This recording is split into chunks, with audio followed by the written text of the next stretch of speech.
सावन के सोमवार जिन लोगों ने करना स्टार्ट किया है उनके लिए भी, और जो लोग नहीं कर रहे हैं उनके लिए भी, किसी भी तरह का व्रत या उपवास अगर आप करते हैं, किसी भी तरह का, इतने सारे व्रत हमारे यहाँ आते रहते हैं, तो जो भी उपवास आप करते हैं तो उसमें कुछ नियम होते हैं जिनका आपको ध्यान रखना चाहिए। बहुत से लोग ऐसा मानते हैं कि कुछ नहीं होता ये चीजें, कुछ लोगों का अंधाधुंध विश्वास होता है। लेकिन आज मैं कुछ चीजें आप लोगों को बताऊंगी जिसमें सावन से रिलेटेड है कि आपको एटलीस्ट सावन में ये चीजें अवॉइड करनी चाहिए। क्या है वो चीजें? क्योंकि सावन में सिर्फ सोमवार नहीं, हर दिन इंपॉर्टेंट होता है, पूरा महीना बेहद बेहद खास है। तो क्या कर सकते हैं? सबसे पहली चीज, उन लोगों के लिए जो उपवास करते हैं, जो सोमवार का व्रत करते हैं, जिन्होंने ठाने हैं कि हम 4 सोमवार करेंगे क्योंकि जो कि सावन में आएंगे, तो उन लोगों के लिए सबसे इम्पोर्टेंट मैसेज जो है वो यही है कि अगर आप सोमवार के व्रत करते हैं और ये काम जो मैं भी गिनाने वाली हूँ ये नहीं करते हैं और इन्हें या फिर इन गलतियों को करते हैं, तो आपको उसका फल नहीं मिलेगा। क्योंकि हर एक चीज के कुछ नियम होते हैं, कुछ कायदे कानून होते हैं। तो सबसे पहला, आप सोमवार का व्रत कर रहे हैं, आप मंदिर जा रहे हैं, घर में अच्छे से पूजा कर रहे हैं, शिवलिंग में मंदिर जाके शिवलिंग पे जल चढ़ा रहे हैं, दूध चढ़ा रहे हैं, दही चढ़ा रहे हैं, शहद चढ़ा रहे हैं, चीनी चढ़ा रहे हैं और जो है अभिषेक कर रहे हैं। लेकिन आप जो है, आपके घर में जो भी बुजुर्ग है, आजकल वो सास और बहू वाला रिश्ता छोड़िए, आजकल तो माँ और बेटी का रिश्ता भी अच्छा नहीं रहा है। तो आपके घर में जो भी बुजुर्ग है उसका अगर आप अपमान करते हो, क्योंकि बहुत से लोग ऐसे कहेंगे कि हमारी गलती नहीं है, उनकी गलती है, वो नहीं सुनते हैं, वो ऐसे हैं, ये ऐसे हैं। क्योंकि ये भी चीज बिल्कुल 100% सही है कि हर एक इंसान, अगर जैसे मैं हूं तो मैं चाह रही हूँ कि मुझे ये फैसिलिटीज मिली और मैंने इतना किया, और मेरे बच्चों को अगर इतनी फैसिलिटी मिल रही है तो वो कई गुना ज्यादा करें। या अगर हम क्रोध में, जेलसी में अगर कोई चीज करते हैं, तो वहां पे फिर अगर सास की बात करें तो उनको लगता है कि हमारे टाइम में ऐसी नहीं होती थी, तो आज भी वैसा ही होना चाहिए जैसे हमारे टाइम में चीजें होती थी। तो इस वजह से जो रिलेशन है ना वो बहुत गड़बड़ हो जाती है। अगर ऐसा है, आप उनसे बात नहीं करते, आप उनका अपमान करते हैं, आप उनसे चाय पानी नहीं पूछते हैं, आप उनको खाना नहीं देते हैं, आप उनकी केयर नहीं करते हैं, है ना, तो आपको सोमवार के व्रत का किसी भी तरह का कोई भी फल नहीं मिलेगा। आप चाहे सोने का शिवलिंग बना लो, उसकी पूजा कर लो, चाहे हीरे मोती का शिवलिंग बना लो, उसकी पूजा करो, नहीं होगा। और सिर्फ सास ससुर और बुजुर्ग की बात ही नहीं है, मैंने देखा है घरों में कि वो व्रत करते हैं, बात नहीं करते हैं और इतना एटीट्यूड के साथ बात करते हैं, इतनी इगोइस्टिक तरीके से बात करते हैं। वो नहीं करनी। मैं नहीं कह रही हूँ आप घुल मिल जाइए, आप एक हो जाइए, मैं कह रही हूँ सिर्फ इंसानियत रखिए। जब उन्हें जरूरत है, जब वो बीमार हैं, जब उन्हें जरूरत होती है, तब आप उनके साथ खड़े रहिए। बाकी छोड़ दीजिए वो क्या कर रहे हैं, वो आपको सपोर्ट कर रहे हैं, नहीं कर रहे हैं, डजंट मैटर। वो अपना कर्मा कर रहे हैं, हमें अपना कर्म करना है। जब हमारी रिस्पॉन्सिबिलिटी जो है ना वो आप निभाइए। एक बार ये चीज मैंने नोट की है कि क्रोध और गुस्से से कुछ नहीं हो सकता, लेकिन प्यार से फिर भी कहीं ना कहीं थोड़ा ही सही बट समाधान निकल जाता है।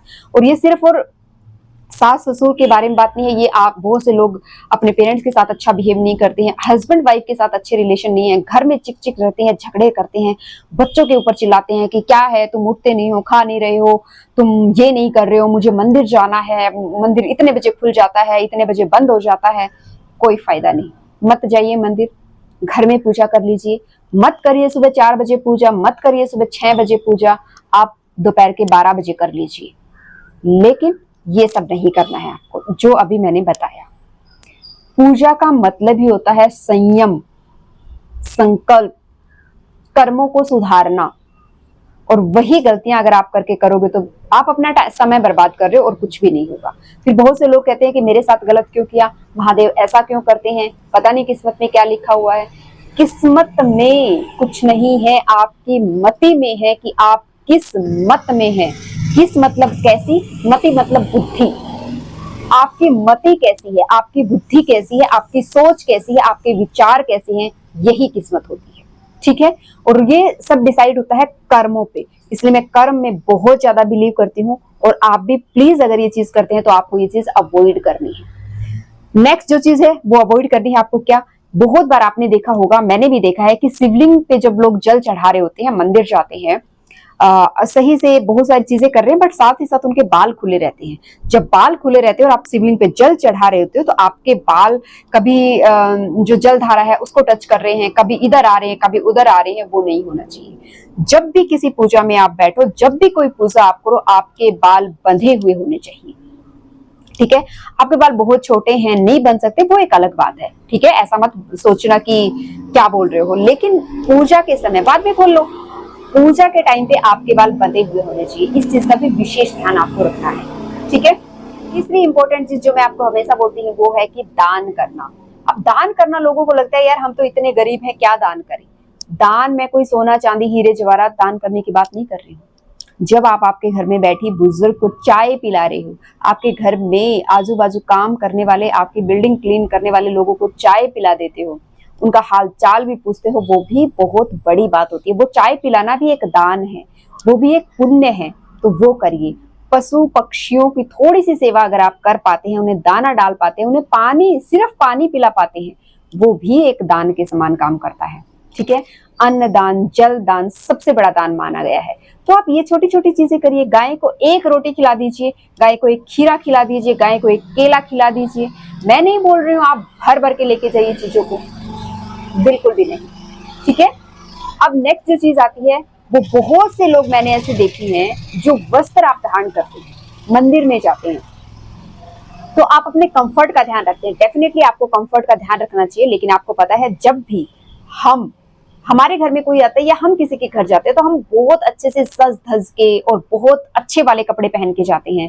और यहाँ तो आप परम पिता परमात्मा के घर जा रहे हो, उनसे मिलने जा रहे हो, और वो तो अब धरती पे आए हैं।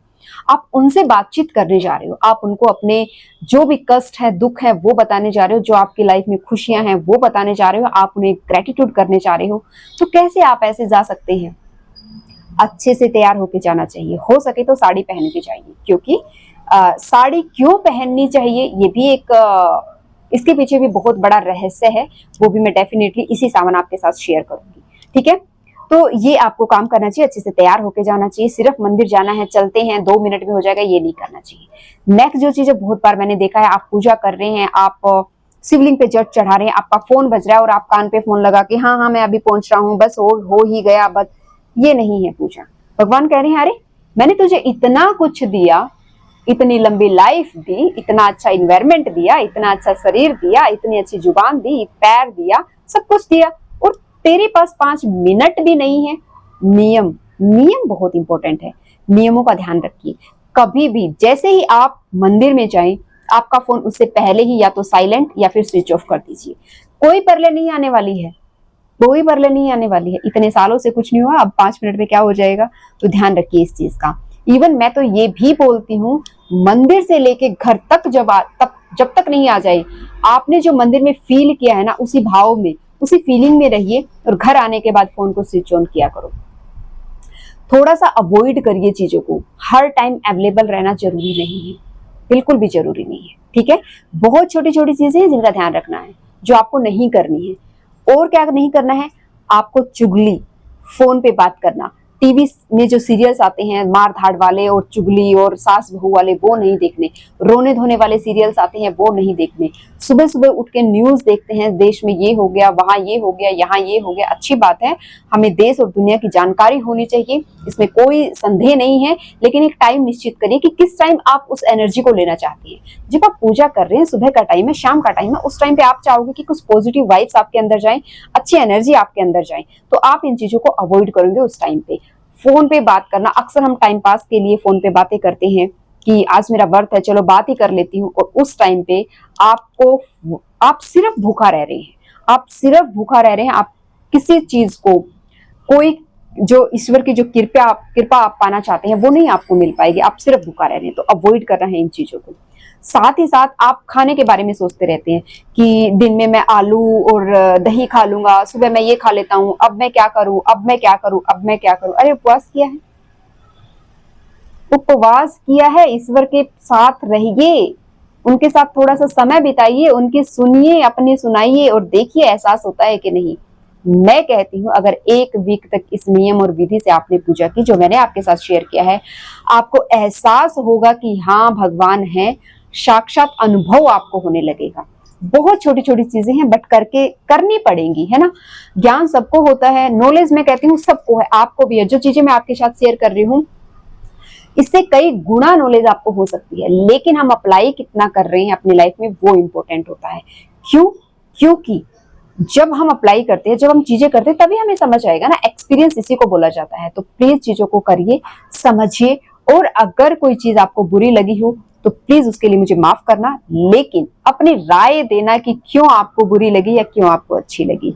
क्योंकि महादेव का जो है इस धरती पे वास है इस टाइम पे, तो आप अच्छे से पूरे सावन हर दिन जल चढ़ाइए, हर दिन पूजा करिए, 1 घंटा सुबह 1 घंटा शाम को अपनी भक्ति को दीजिए। और देखिए, मैं ऐसी मनोकामना करती हूँ, जब भी मैं मंदिर जाती हूँ पूजा करती हूँ, मैं हमेशा बोलती हूँ कि मैं अपने यूट्यूब परिवार को, अपनी फैमिली के बारे में हर कोई सोचता है ना, तो मैं भी सोचती हूँ। और पूजा इस तरह के इस भाव से करती हूँ कि मेरी यूट्यूब फैमिली, मेरे देखने वालों को, जिन्होंने सब्सक्राइब किया है उनको भी, जिन्होंने नहीं किया है सिर्फ देखते हैं कुछ सेकंड के लिए भी, उनकी भी बुद्धि जो है वो ऐसी दे कि उनमें इंसानियत जो है वो आए, साथ ही साथ उनकी हर मनोकामना पूर्ण हो, लोभ क्रोध लालच से दूर रहे, हर इच्छा उनकी पूरी हो। तो प्लीज आप भी इसी भाव से पूजा करना, क्योंकि सब मिलकर जब कोई काम करते हैं तो उसमें सफलता मिलना निश्चिंत है। 100% कामयाबी हमें मिलती है। कमेंट में क्या लिखना है आपको पता है। हर हर महादेव।